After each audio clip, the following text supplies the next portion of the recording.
Bismillahirrahmanirrahim. Assalamualaikum warahmatullahi wabarakatuh. Halo kawan semua, sahabat guru hebat di seluruh Indonesia. Kembali bersama saya Isna Nikmatus Sholihah, calon guru penggerak angkatan 5 dari SMK Negeri 2 Bojonegoro. Kali ini saya akan coba menyampaikan koneksi antar materi dari modul 1.2.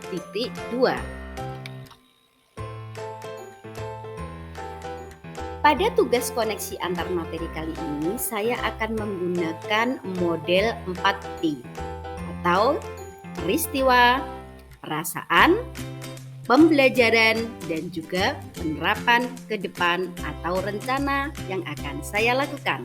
Mari kita mulai. Yang pertama, peristiwa.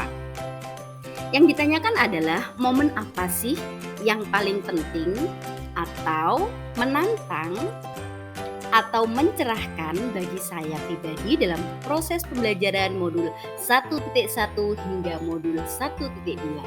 Dan ini jawabannya.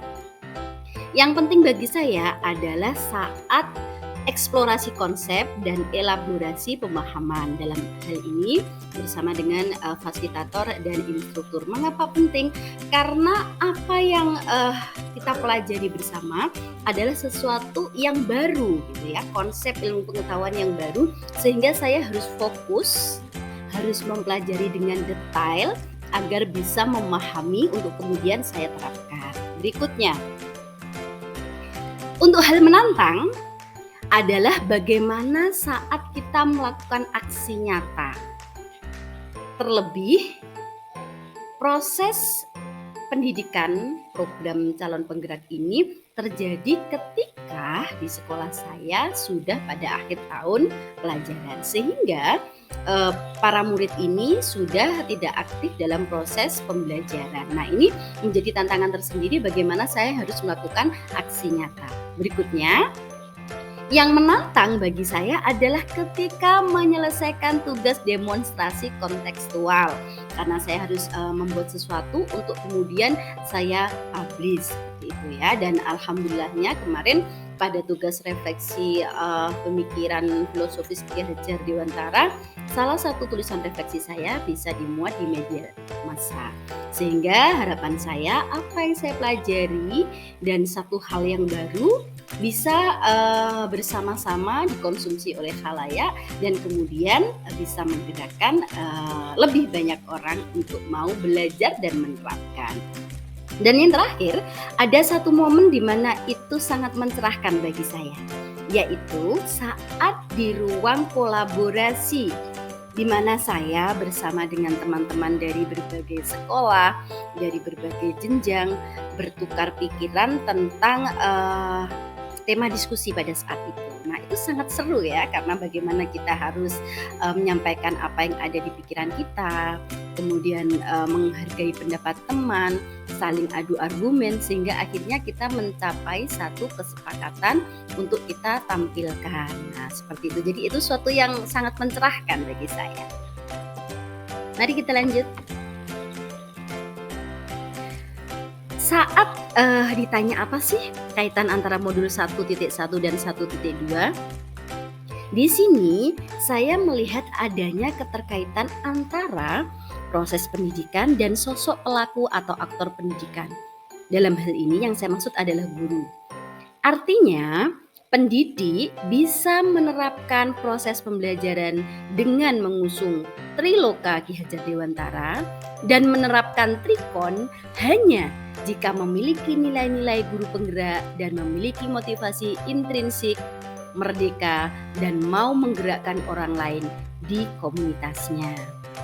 Jadi intinya yang ingin saya sampaikan bahwa kaitan antara modul 1.1 dan 1.2 itu ada, saya melihat keselarasan antara filosofi menuntun dengan nilai guru penggerak, dalam hal ini berpihak pada murid, dan peran guru penggerak yaitu menjadi pemimpin pembelajaran. Sekarang kita ke P berikutnya, yaitu perasaan. apa sih yang saya rasakan gitu ya saat terjadi momen di mana saya belajar modul 1.1 dan 1.2. Saya merasakan seperti ini gambarannya. Yang pertama, seperti sedang berada di gurun pasir gitu ya, sedang panas, haus, kemudian menemukan oase. Nyes banget, artinya apa? Saya memang menyukai belajar gitu ya. Jadi saat ada hal yang baru, saya selalu merasa ini penting buat saya gitu. Saya harus belajar. Nah, berikutnya saya merasa bahwa apa yang saya pelajari bersama teman-teman di Guru Penggerak ini dalam modul yang sudah kita pelajari itu seperti kita mengisi baterai kita, cas gitu ya, ngecas ilmu. Di sini saya juga merasa bersemangat dan juga ingin berbagi kepada teman-teman lain yang mungkin saat ini belum sempat mengikuti program Guru Penggerak. Jadi saya ingat ada satu ungkapan bahwa guru itu masih layak mengajar selagi dia masih mau belajar.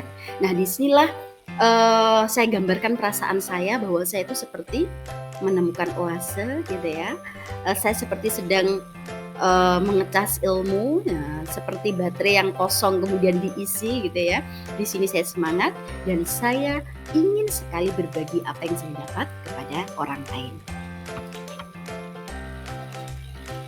Kita ke P berikutnya, yaitu ke P yang ketiga, pembelajaran. Sebelum momen ini, apa sih yang saya pahami dan setelah momen berlangsung, apa yang saya pikirkan? Ini dia. Yang saya pahami ya sebelumnya bahwa guru itu sumber belajar gitu ya. Jadi murid itu harus banyak belajar kepada guru gitu ya. Jadi menyimak penjelasan guru, intinya lebih terfokus pada guru ya. Dan juga sebelum momen ini saya masih terfokus pada diri saya sendiri.